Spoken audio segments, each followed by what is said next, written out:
art of winemaking is one that's fascinated me. It's ancient and modern at the same time.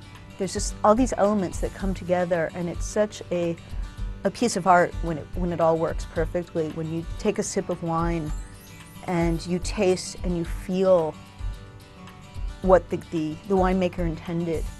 The jump from wine to magic was a really easy one for me.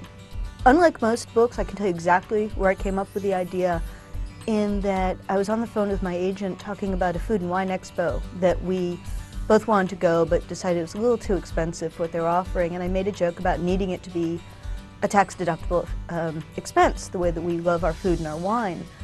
And she made a joke back saying, "Write me a food or wine-based fantasy," and we laughed and hung up the phone.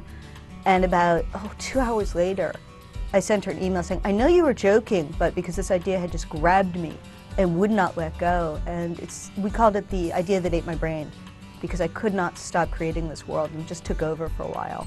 I spent 10 days in Burgundy, which is the baseline for the Beringia, which is where most of the story is set. And I didn't do a lot of the touristy things. I went to vineyards, yes, but I was spending a lot of time in the back offices talking to the winemakers.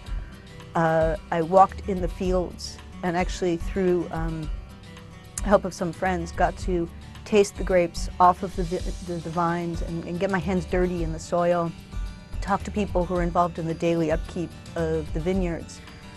And I did an awful lot of walking and bike riding all over the area to get a real feel for the land and the mindset of the winemakers. And I did a little bit of the same in Italy, where part of the story is also set in alternate Italy, because they are very different regions, even though it's the same style of wine growing, I should say. So I got a very much a hands-on appreciation of the people and the land that I was going to be writing about.